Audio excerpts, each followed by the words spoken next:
Nearpod. I absolutely love Nearpod, and let me tell you why. I think it's an emotional reason why I love Nearpod so much. I had a student who was very, very shy, who almost never volunteered in class, and I felt like I really couldn't get a good read on her. And then I was using Nearpod with the class. I discovered it at a conference, checked it out, and I found out that this kid had a pretty dry, silly sense of humor that I never would have known about had it not been for Nearpod.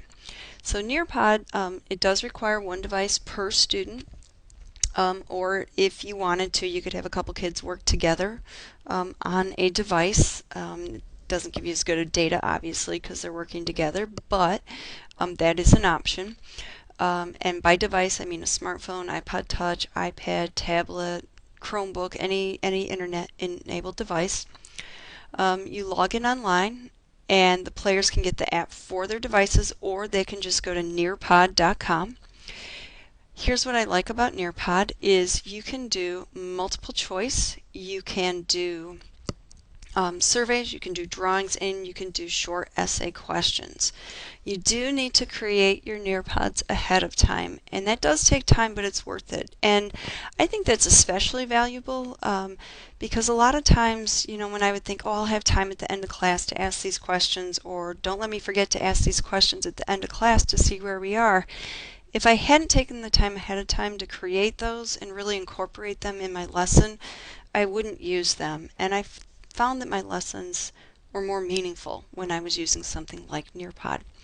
So Nearpod, you can actually go in and get some free pre-made Nearpods, or you can create them yourselves. There's a little bit of a learning curve. I'm going to just sign in with Google. Okay, and I'm going to go to my library. These are some that I've made or some that I've downloaded. I've just made up some examples to show people from time to time. I did a nice one on the causes of the Civil War with my students. This one I particularly liked. It was on, I just want to preview it, where I had some open-ended questions. Okay.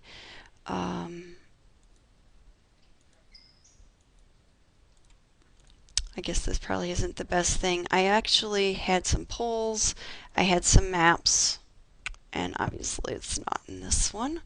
So we're going to keep looking here. But anyway, here's one that I have downloaded, a coordinate plane review. You can preview it. If I look at this again, oh, I can look at the reports for this, so I can see what kind of information I got from my students. So I want to look at that. This one had 19 students.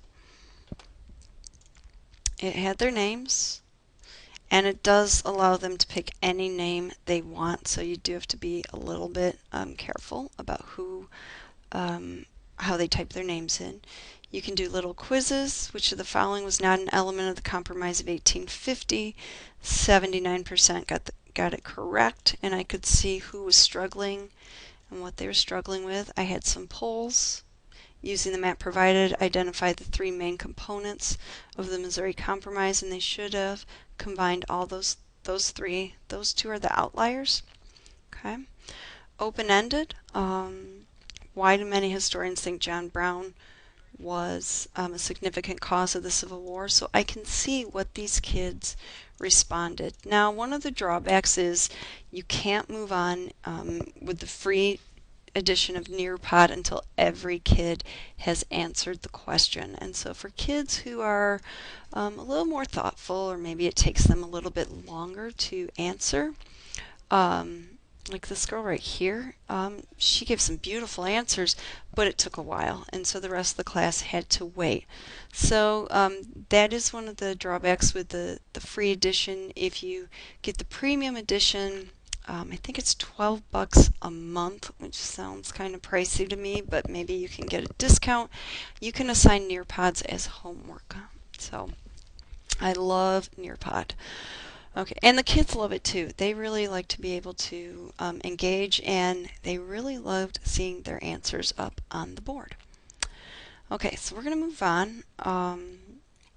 EdPuzzle. If you've taken the Intro to Google Apps for Education class here, you've seen EdPuzzle.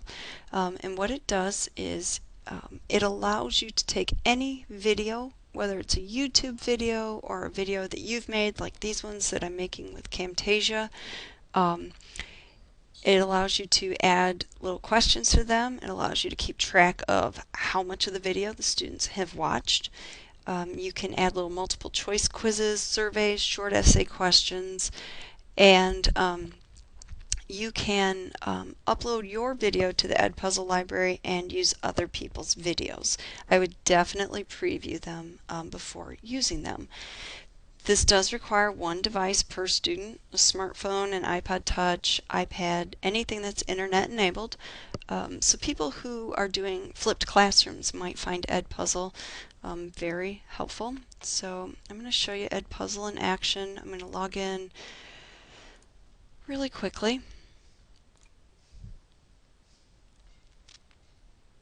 Okay, and I'm going to go to my content. I'm going to create a new video. I'm going to go to, let me go to YouTube and go to Charlie Bit My Finger. Okay, so I've got this. I'm going to copy that. I'm going to go back to EdPuzzle. I'm going to paste. I could have done a search too. Okay. Alright, I'm going to close that one out. So now I've got the video and I hit play, and I can add a question as easy as this. So quizzes, I don't need to add a quiz. I just click on the little green thing here, and it can be open-ended, it can be multiple choice, or it can just be a comment that I want kids to read before they move on. So I can have a little multiple choice. How are the two boys related?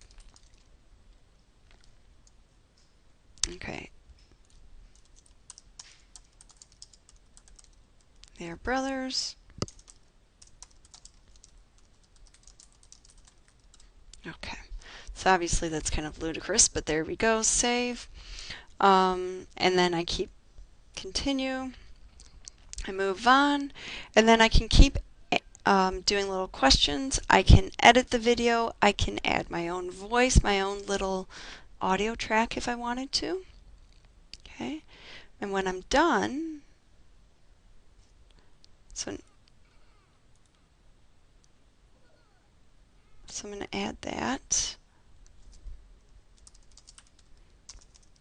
Why does the boy stick his finger in his... Okay, that's open-ended. Save. Continue.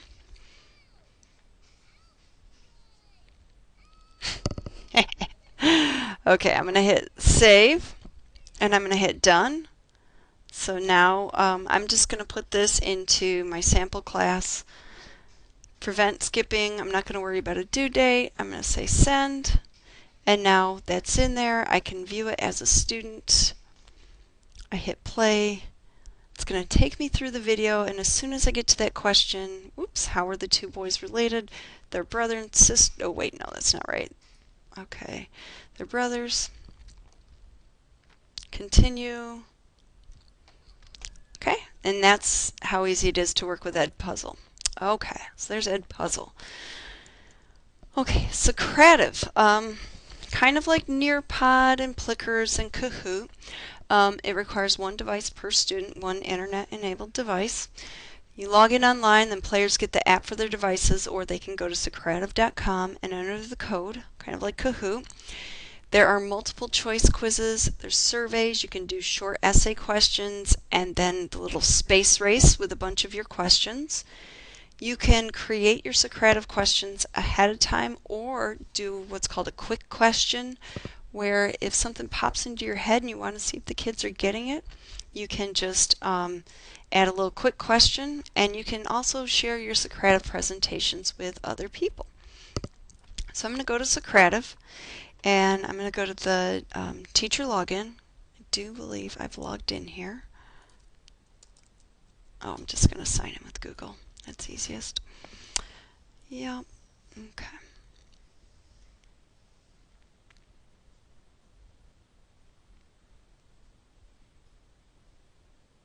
I don't want to commit. Okay. So you can start a quiz. You can do a quick question, you can do an exit ticket, or you can do a space race. And these are all pretty self-explanatory how you do it. You can see live results of anything that you've given. You can manage your quizzes. I don't believe I have any quizzes that I've created yet in here. Just started messing around in it, but that's my room name, which I believe is what kids go to when I want them to take a quiz.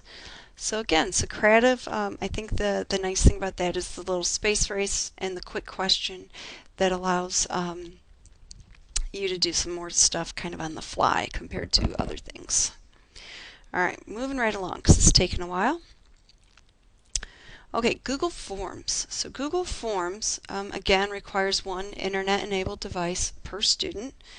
You email the form to the students or you embed it on your website, whatever is easiest. You can do multiple choice quizzes, you can do surveys and short essay questions. You can add images to your form such as maps, charts, pictures, reading passages, anything like that. You need to create your Google form ahead of time, and then you use what's an add-on called Flubaroo that can grade multiple choice or true-false quizzes and email the results to the students. So I will spend some more time on Google Forms when I do intermediate and advanced Google applications for education, but that is one option, and every kid has access to it. Okay, GoFormative. GoFormative requires one device per student, and it allows you to take a PDF or a Word document and upload it and then designate areas on that document upon which students can answer with drawings, short answer, or uploaded images. And you can also use multiple choice questions. So this is GoFormative right here. Okay, so if you see this, I'm going to hit refresh so you can see it from the start. And what happens is they're showing how this is in real time, what that kid is doing. So you can see how everybody is answering, and you can grade them on the fly right there. Okay. They can type answers in. Okay. And you can grade them just like that. So it's kind of a nice, easier way to grade if you want to do it that way. Okay. Okay, so you just drop your assignment in there. So it takes PDFs or Word documents. And then what you do is you add content, or like if you want to add a little video clip. Okay, so they're adding a little video on how to find surface area. They've added a question there. It can be a typed response, multiple choice, or show your work, which is a drawing. Okay.